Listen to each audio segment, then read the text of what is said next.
Guerra do Paraguai é uma guerra tola, sórdida e desnecessária como a maioria delas.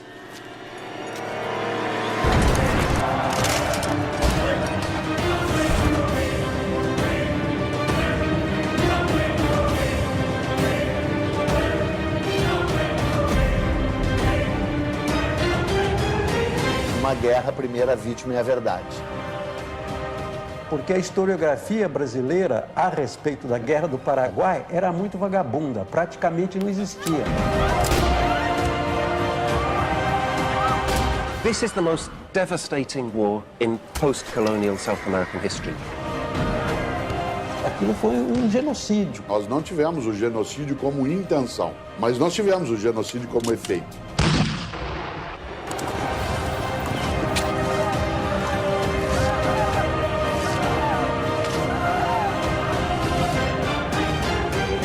História é escolha.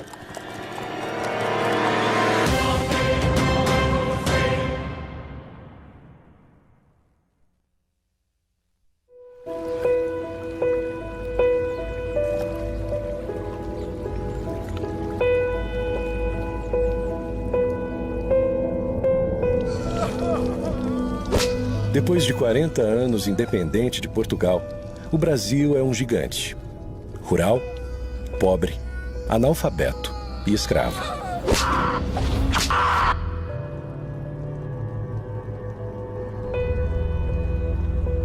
Um país escravocrata, um país selvagem, analfabeto, de hábitos toscos. O país tem escravos, tem muita aristocracia. Um país com uma dependência, uma pobreza muito forte, com condições de saúde pública inexistentes e sem escola. É que tem aquela tese de que o Brasil tem uma história mansa e pacífica, né? Que o Brasil é a terra do homem cordial.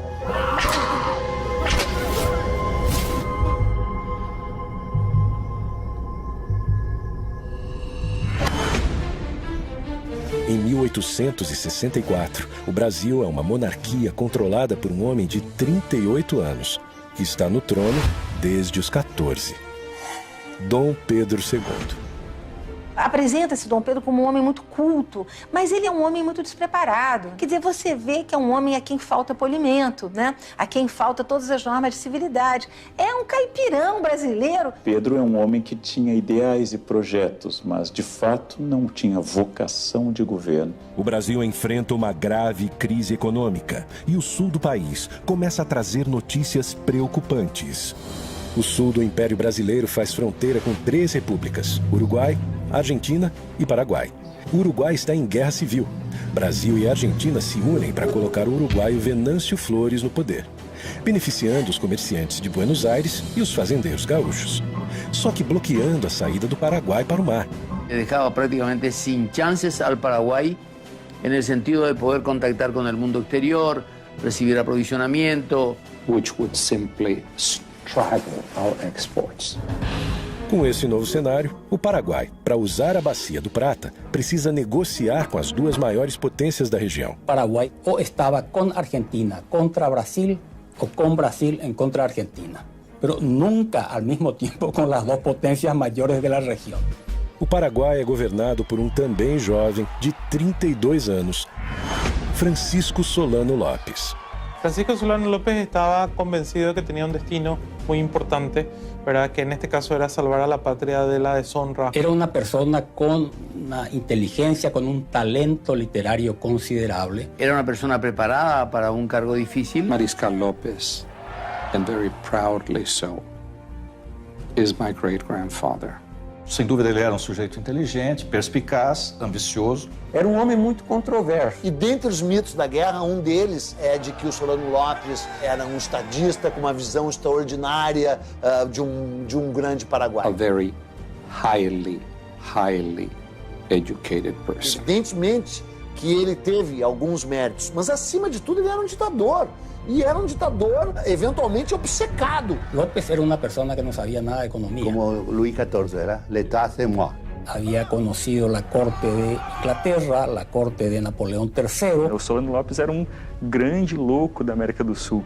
Ele tinha sonhos de ser um Napoleão. This was a leader who had a certain vision of Paraguay.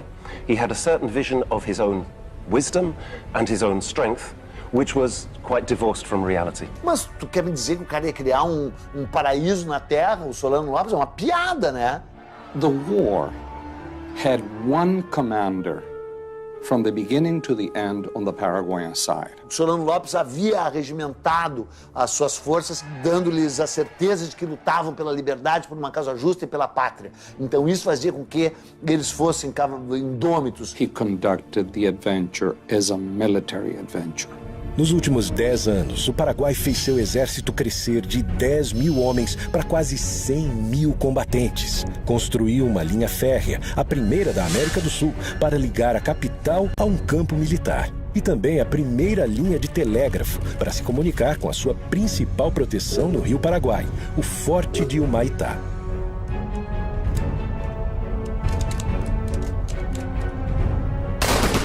Porque tuvo todo el poder en sus manos y no midió exactamente sus limitaciones. Antes de atacar, Solano Lopes tenta conversar com o Brasil. He sends a letter off to Dom Pedro and asks Dom Pedro to honor his agreement. Mas Dom Pedro II não responde à carta que Solano Lopes envia. That is when Paraguay is forced to take action.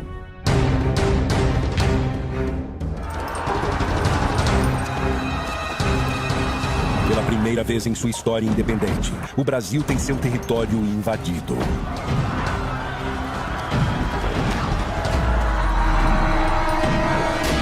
Através do Rio Paraguai, os soldados invadem Corumbá, no Mato Grosso.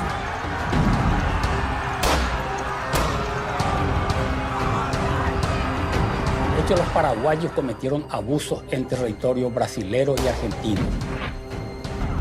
O exército paraguaio avança, deixando um rastro de destruição por onde passa. Os generais levam junto as suas esposas, que aproveitam para saquear as casas no caminho. Os invasores paraguaios de Mato Grosso saquearam, levaram a população civil forçada para Assunção, porque o Mato Grosso estava indefeso. Você não tinha força do exército Mato Grosso.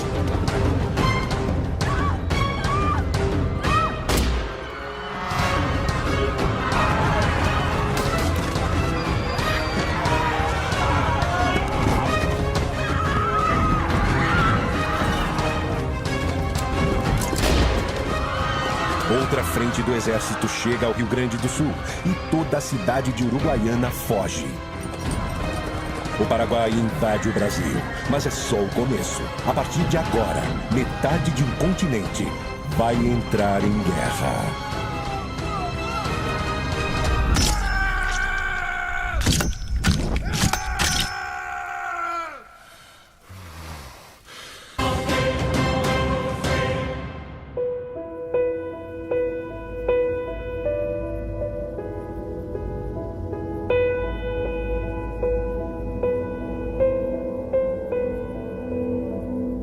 Pressionado pelas tensões políticas do Rio da Prata, Solano Lopes está em guerra com o Brasil. Em 12 de novembro, ele sequestrou o governador do Mato Grosso que passava pelo Rio Paraguai. E no final de dezembro, invadiu, saqueou e dominou cidades do Mato Grosso e do Rio Grande do Sul. Há uma série de especulações e teorias de quais seriam os reais motivos por trás do conflito. Economically speaking, it was the most successful economic story in all of Latin America. In reality, Brazil is already the power. In terms of population, in terms of economy, in terms of resources, Brazil is the power. There was no balance of power. A mí me parece que Paraguay era un mal ejemplo y era un lugar donde no entraban. A história mais maluca de todas da Guerra do Paraguai é esse mito de que o Paraguai era uma potência em crescimento. Eu me pergunto como a gente acreditou por tanto tempo nisso. Porque a historiografia brasileira a respeito da Guerra do Paraguai era muito vagabunda, praticamente não existia. O Paraguai não era um modelo de desenvolvimento para a região. Tinha uma população que era o dobro da do Uruguai, só que o comércio exterior dele era 6 vezes menor. Há uma teoria muito divulgada pela esquerda no governo militar brasileiro de que a Inglaterra tinha medo do crescimento paraguaio e por isso financiou a guerra. Inglaterra está construyendo un imperio mundial y no hay lugar en el planeta que le sea indiferente. Paraguay, as I said, is dependent on British technology. It is dependent on British money. Paraguay had not shut out Britain. Porque Paraguay ha desarrollado una autonomía que el gran imperio británico no puede aceptar. Tenía rasgos de protocomunismo, ¿no? Porque, por ejemplo, distribuyeron tierras a todos los habitantes, casi de estalinismo del siglo XIX, digamos. Allí donde hay la posibilidad de crear un mercado para las mercaderías que fabrica la Revolución Industrial. O mercado consumidor paraguaio não existia. A população não tinha poder aquisitivo, não existia um mercado consumidor. Segundo, mesmo que existisse, qual a lógica de você fazer uma guerra para abrir o mercado consumidor e destruir esse mercado?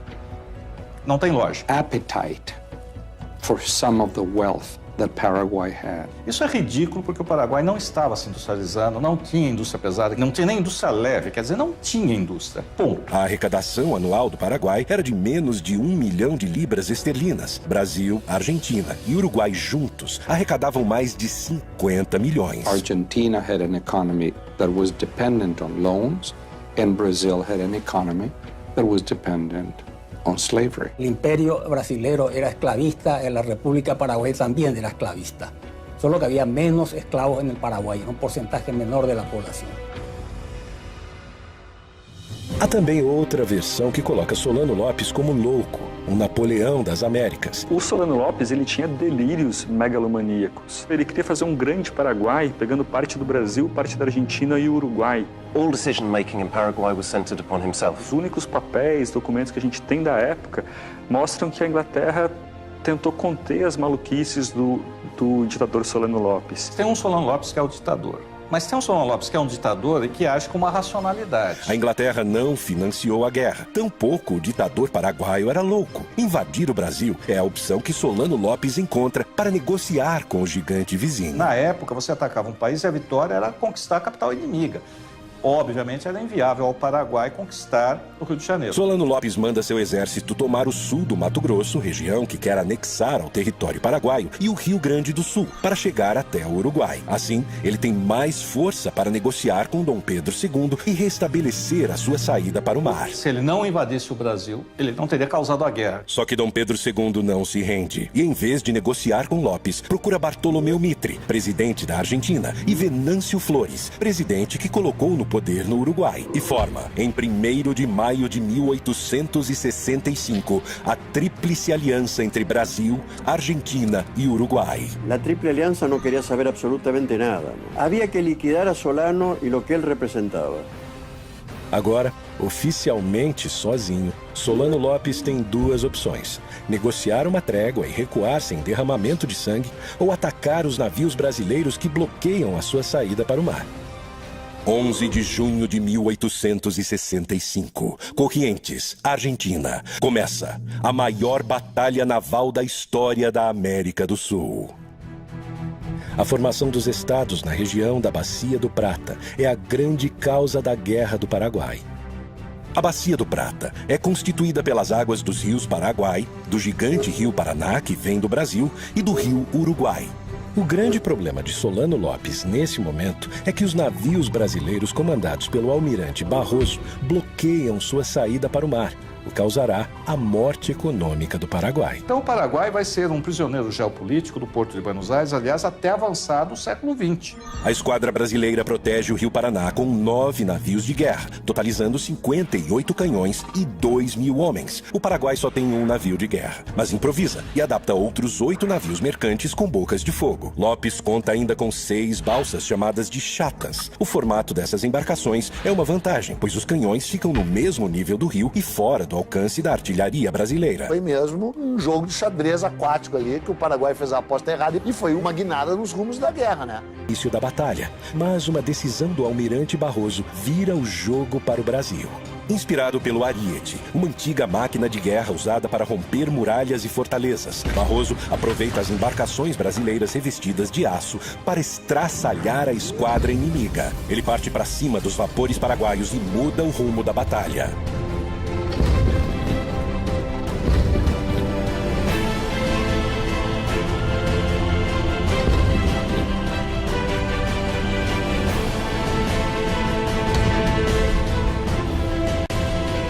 O Brasil vence e mantém o controle da Bacia do Prata. Anos depois, Dom Pedro II manda produzir um quadro épico sobre a batalha. E embora o quadro seja maravilhoso, ele cheira mofo historiograficamente falando, né? Não foi assim que as coisas se passaram ali. Toda a história é fabricada. O Dom Pedro espertamente tentou fabricar a história brasileira, a sua versão oficial, que a gente continua acreditando até hoje, né? Saldo da Batalha do Riachuelo. O Paraguai tem 4 navios e 6 chatas afundadas e cerca de 300 mortos em combate. O Brasil tem 1 navio afundado e perde 100 homens. Os aliados mantêm o controle na Bacia do Prata e Solano está acuado em seu território. Solano começa a perder o controle da situação. A Tríplice Aliança se fortalece. O Paraguai invadiu e saqueou cidades brasileiras. E Dom Pedro II vai pessoalmente à Uruguaiana. Nadie, y mucho menos Pedro II, admitía de que la paz se hiciera sin una humillación afrentosa hacia López. Solano Lopes, que agiu traiçoeiramente, ainda vai ser premiado ficando no poder depois de tudo. Não há mais volta. Dom Pedro II quer vingança.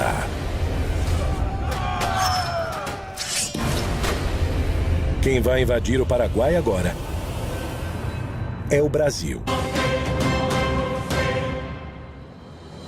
Para completar o exército brasileiro, Dom Pedro II cria a campanha Voluntários da Pátria, homens que se alistam para lutar no Paraguai. Então, além de tudo, é uma guerra lutada por ex-escravos, escravos libertos, indígenas e voluntários da pátria, né? Porque voluntários da pátria é uma piada sensacional, né? O próprio imperador se nomeia voluntário da pátria número 1. Mas todos esperavam que fosse uma guerra como tinha sido sempre, né? Durava alguns meses e aí acabava. Quando a guerra se estendeu, as condições difíceis, não tinha perspectiva de fim. Então aí realmente a resistência à guerra foi muito grande. E esses soldados iam sem nenhuma preparação. Iam para a guerra assim como bucha de canhão, porque eram muitos, podiam morrer. Quem quer ir a uma guerra que no significa nada, que nunca escuchó hablar de algo que se llama Paraguay, hay que colocarse en la mentalidad del pueblo de aquella época. Es lo que se llamaba, en castellano se llama carne de cañón.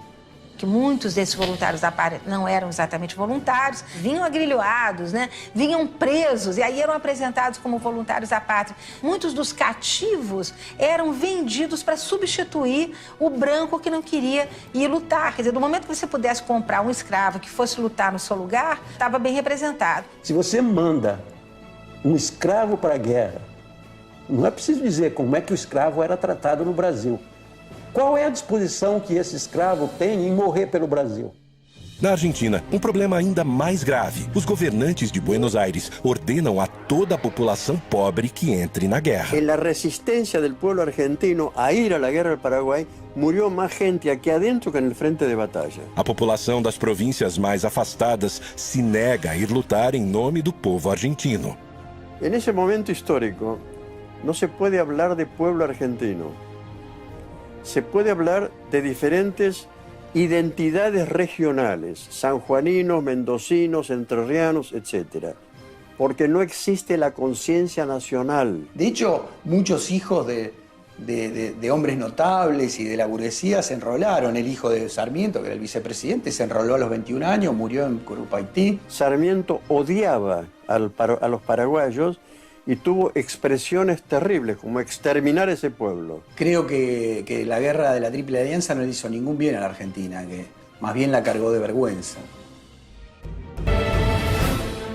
Mas o Paraguai não se rende e quer expulsar os invasores.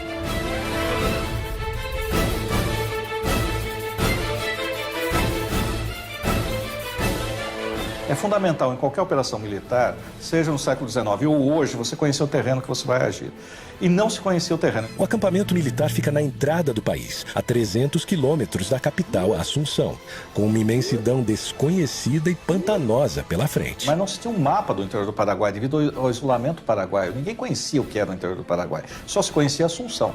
E é nesse momento que o Paraguai começa a montar sua emboscada. Está almoçando ali com os chefes o general Osório.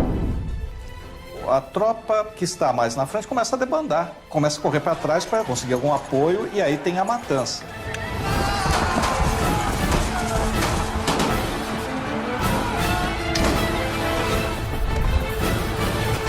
Em 24 de maio de 1866, os paraguaios invadem o acampamento brasileiro.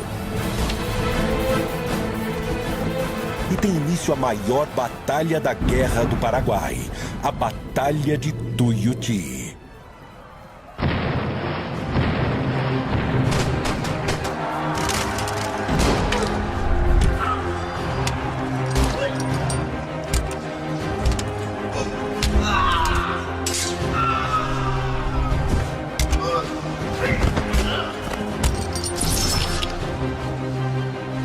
Com o ataque surpresa, o Paraguai leva vantagem no início do confronto.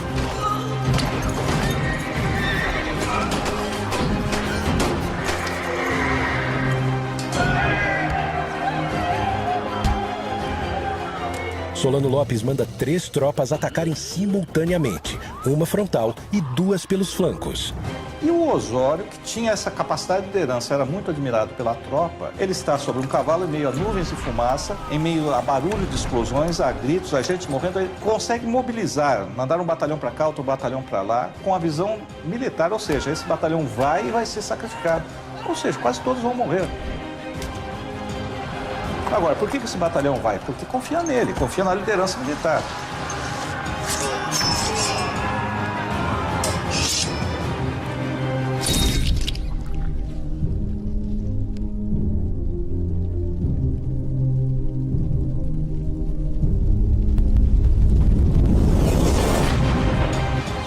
Mas ali morrendo no charco, morrendo no pântano, chafurdando, literalmente chafurdando, estavam povos de etnias que não tinham nada a ver com aquilo diretamente.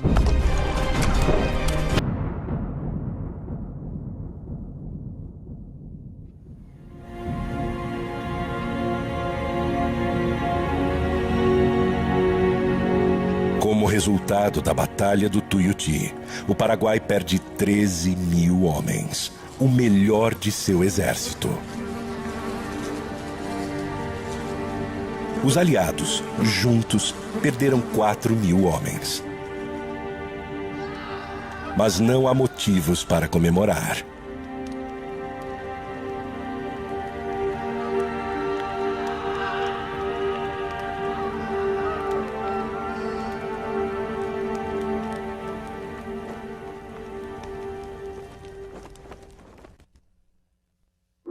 Setembro de 1866. O Brasil continua acampado em Tuiuti e o Paraguai se protegendo no quadrilátero em volta da fortaleza de Humaitá. O Brasil teve que lutar contra uma fortaleza que ele próprio tinha construído para os paraguaios, né? E que se sabia inexpugnável. A fortaleza de Humaitá é a grande proteção do Rio Paraguai. Para chegar em Assunção, é preciso passar por ela.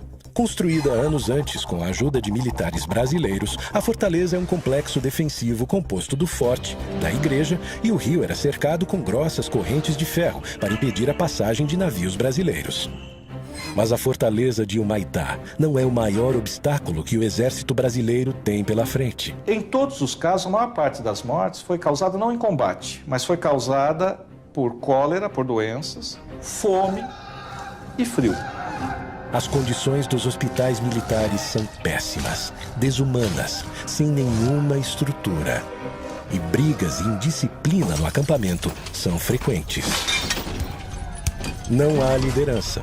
Dom Pedro II já está de volta ao Rio de Janeiro. Eu lembro um aspecto importante que as pessoas costumam esquecer. É o início da fotoreportagem. Os jornais todos vão publicar fotografias. Tem fotografias que sofrem, entre aspas, Photoshop. Quer dizer, parece que o Dom Pedro está no campo de batalha, mas não está. A fotografia foi tirada no estúdio. Aí botam ele lá no campo de batalha. A guerra parece ter chegado a um impasse, mas Dom Pedro II guarda uma surpresa, um novo aliado que irá redesenhar os rumos da guerra. 2 anos de guerra. O Brasil continua preso em seu acampamento e o Paraguai se fortalecendo em Humaitá. As condições do exército estão lastimáveis.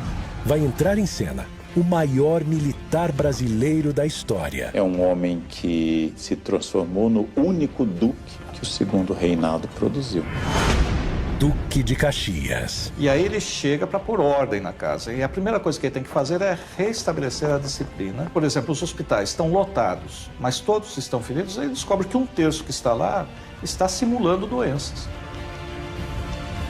O Duque de Caxias dizia para quem quisesse ouvir que o exército brasileiro não tinha armas, estava despreparado e ia enfrentar um clima totalmente hostil. Os que foram para a guerra eram civis e contra a vontade em grande parte. E não tinham experiência militar. Então Caxias teve que treinar civis para a guerra, em plena guerra com o inimigo na frente.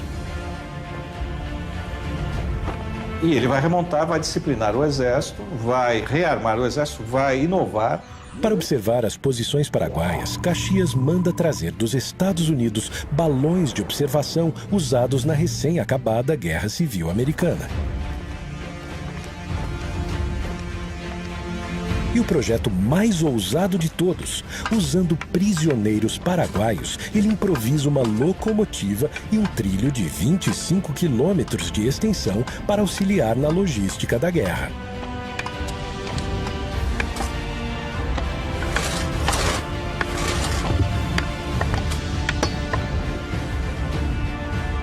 Vai começar a série de batalhas conhecida no Brasil como Dezembrada e no Paraguai como Dezembro Negro. Caxias precisa tomar Assunção e para isso conta com 20 mil brasileiros e 5 mil argentinos. O Paraguai protege a capital com 5 mil homens.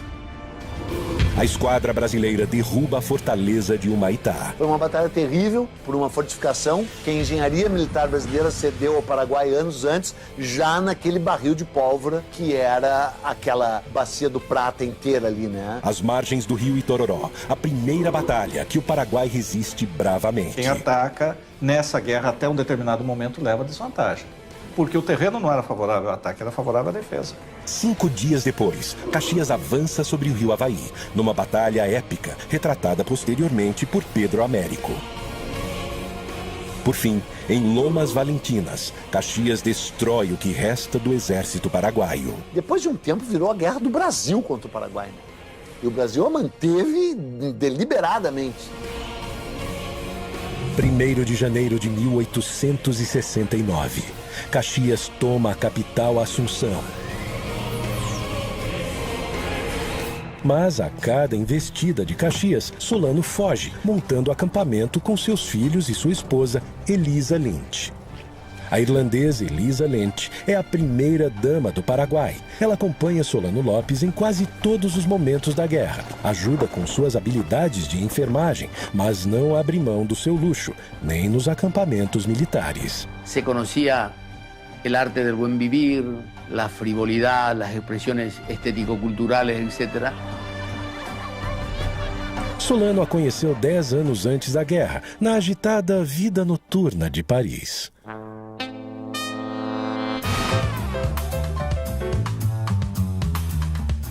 Solano Lopes era o jovem diplomático mais rico em Paris.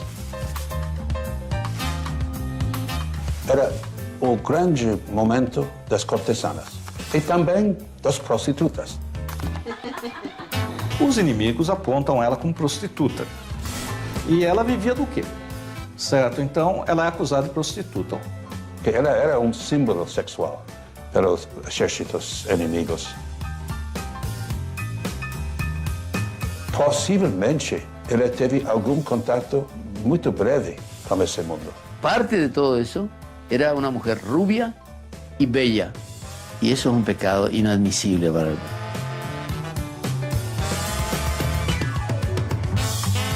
Até onde a gente sabe, Solano Lopes não teve uma relação de fidelidade com ela, não foi uma relação de monogamia. Num primeiro momento, talvez ela fique interessada por ele, pelo exotismo, mas num segundo momento eu acho que realmente ela se apaixona por ele e realmente é uma relação real, certo? Não é uma relação por interesses monetários, embora ela tenha saído rica dessa relação. Anos depois da guerra, Elisa escreve um manifesto onde se defende das acusações sobre o seu passado. Durante largo tiempo quedé en profundo silencio, aunque mi nombre ha sido explotado durante años por ciertas personas que me tenían como un prototipo de la prostitución y del escándalo, como si fuera una bestia humana que se complace e se deleita com o extermínio de uma sociedade. No mesmo manifesto, ela faz uma lista e reivindica a posse das terras que comprou enquanto primeira-dama. Só não explica com que dinheiro conseguiu comprar quase todo o Paraguai. Ela acabou sendo, em nossa opinião, a proprietária da terra maior do planeta. Todo o poder e terras de Elisa Lente vem das mãos de seu marido. A grande maioria delas é adquirida nesse período em que a guerra já está praticamente decidida. ¿Qué sentido tenía seguir la guerra después de 1868? Depois de 68 ele não vai ganhar, ele perdeu. Ele podia negociar a derrota. En 1868 la guerra estaba perdida, absolutamente perdida. Una guerra que obviamente ya para esa altura ya estaba perdida. Y cuando ya no había razones para seguir resistiendo, ¿para qué resistir? Solano Lopes dá ordens para que as cidades paraguaias sejam abandonadas à medida em que o exército inimigo avança. Assim, ele pretende evitar a vingança brasileira e um massacre ainda maior. Ele dá ordens da população civil sair, para os aliados não terem acesso a comida, a apoio, a informações. Só que essa população civil tem que sair, são basicamente o quê? Mulheres e crianças. Tem que sair forçadas, sem meio de transporte, sem comidas. Resultado, você tem uma mortandade da população civil que não tinha mais sentido militar. A destruição do Paraguai é feita pelos aliados? Evidentemente é feita pelos aliados, que estão avançando. Mas por que estão avançando? Porque o outro lado, que sabe que não pode ganhar a guerra, não quer se render. Povo paraguaio apoyaba Solano López. El hecho de que la familia López no era tan terrible está en la manera como el pueblo paraguayo acompañó a López hasta el último momento. Claro que o conceito de patriotismo é muito relativo e cada sociedade constrói os seus padrões. Mas, estritamente falando, não tinha mais sentido militar nenhum você manter essa população fugindo, se retirando, sendo vítima da guerra. No rational leader would take on almost half the continent in a war. Solano López no podía tener un concepto bien delimitado, bien claro de la realidad. O Solano López estava bebendo demais, virou muito cruel. E não cabe dúvida, ele fez coisas que eram horríveis. Então ele mandou, por exemplo, prender a mãe, as irmãs, matou um irmão sob tortura, o outro morreu por exaustão física devido à perseguição dele, matou dezenas de pessoas. É a onipotência, a arrogância e o desprezo pela vida das pessoas que estão subordinadas a eles. Eu acho que, nesse sentido, Solano Lopes é igual a Stalin, que é igual a Hitler. Janeiro de 1869. Com a capital tomada, o Paraguai não representa mais perigo aos aliados da região do Prata. E para Caxias, é o fim da guerra. Tem uma frase do Caxias que diz que ele não era coveiro. Para vencer a guerra do Paraguai, como se pretendia, teria que matar o último paraguaio no ventre da sua mãe. Ele se recusou a fazer esse papel. Mas Dom Pedro II está obcecado atrás de Solano Lopes. From that point on, it was a war of vengeance against o Mariscal López. Sem Caxias, o comando vai para o seu genro, o francês Conde de. Nesse conflito, ficou claro o quão violento e eventualmente sanguinário até o Brasil pode ser. Enquanto continua sua fuga, Solano Lopes usa o que sobrou da população para retardar o avanço brasileiro. Cumprindo ordens de Solano, o general Cabaleiro comanda crianças para lutar com o exército inimigo. Teve um grau de crueldade e violência do exército brasileiro, né, desmedido.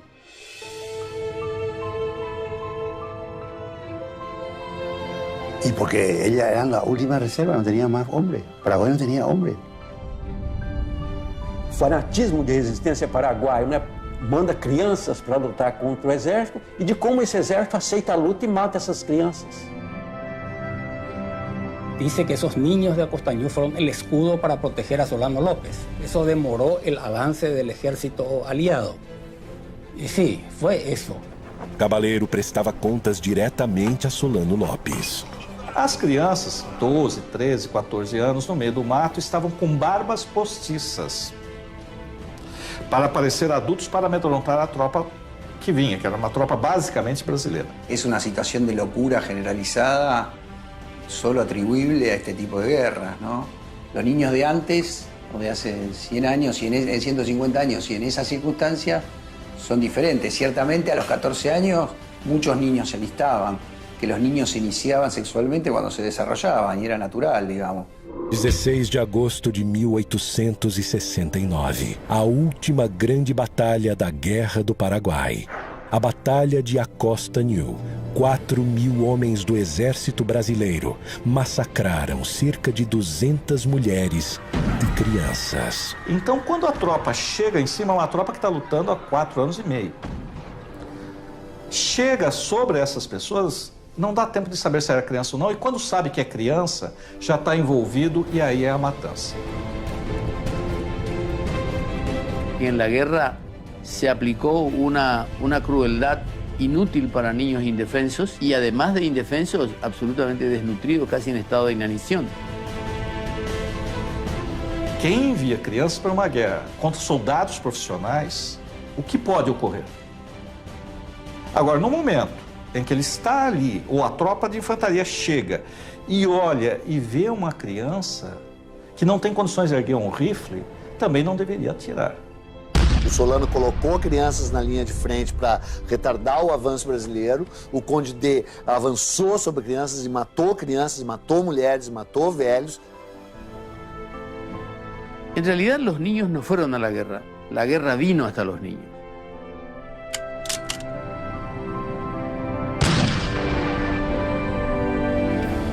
Só há culpados, não há inocentes nessa história aí, né?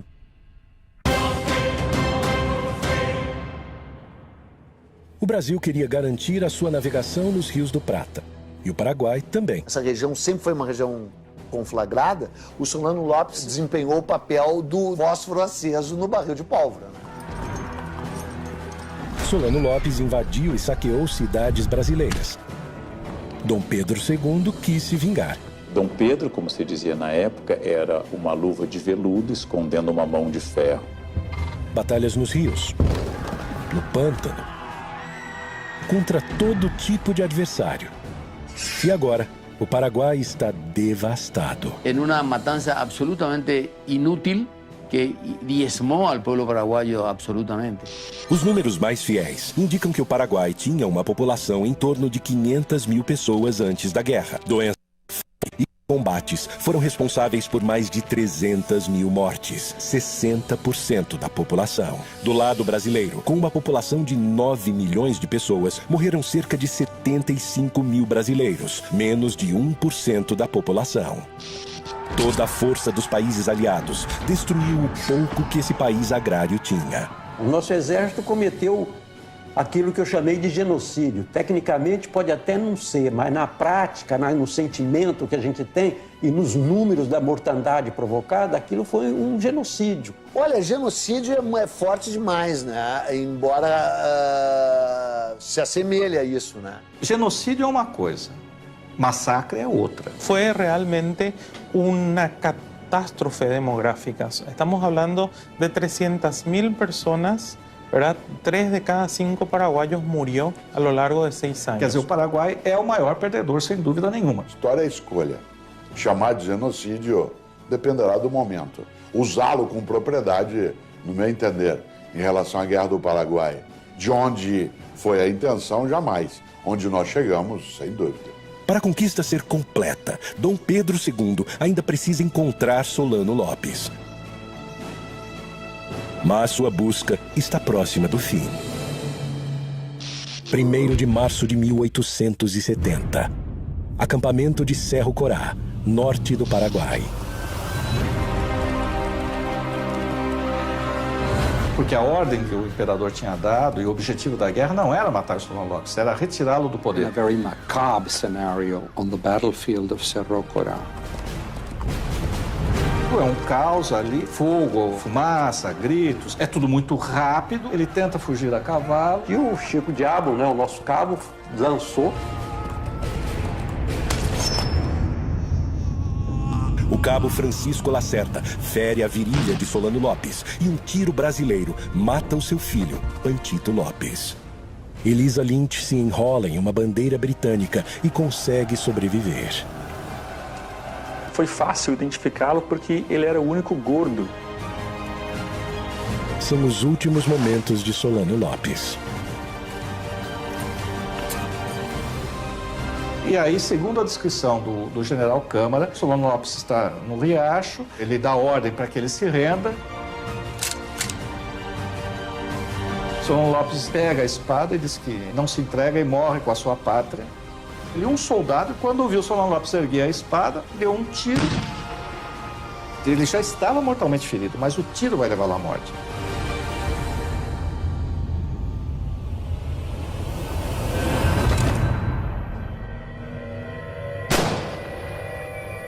Um verdadeiro patriota leva a sua pátria ao fim. Faltava perguntar se a pátria queria morrer com ele. E chega ao fim a Guerra do Paraguai. General Câmara leva a honra de capturar o ditador. Também leva a irmã de Solano Lopes e tem com ela uma filha. General Bernardino Cabaleiro agora se alia aos brasileiros, passa um tempo morando no Rio de Janeiro e volta para ser presidente do Paraguai, fundador do Partido Colorado, o mesmo partido que em 2015 governa o Paraguai. Elisa Lynch é bem tratada pelo exército brasileiro, volta a Paris e morre anos depois, sem conseguir recuperar suas terras. Hoje, Elisa é Madame Lynch, heroína do povo paraguaio. Apesar de ganhar a guerra, Dom Pedro II não saiu vitorioso. Afundou o Brasil em dívidas com bancos europeus e ainda fortaleceu o exército brasileiro, que na década seguinte, liderado por ilustres participantes da Guerra do Paraguai, transformaria o país em uma república, tomando o poder do imperador. Francisco Solano Lopes, odiado pelos paraguaios nos anos pós-guerra, passa por um tratamento de imagem no século XX. E hoje é o grande herói nacional, enterrado em um panteão dos heróis em Assunção. Lo que hicieron con Paraguay fue transformarlo en un país más pobre, más destruido, digamos, lo liquidaron a Paraguay. Todos perdieron finales, todos calcularon mal. It's time to be honest with our past and sincere with our own history. Es un golpe muy serio para la monarquía brasilera, que reveló una gran ineficacia en el manejo militar. The responsibility rests with successive Brazilian governments. É uma página sórdida da história do exército brasileiro. Não foi uma guerra em defesa da liberdade, não foi uma guerra para salvar a honra do Brasil. Os nossos soldados não foram heróis. Brasil, Argentina, Uruguai e Paraguai resolveram com ódio e sangue inocente suas questões econômicas. Será que o tempo foi capaz de apagar todas as marcas?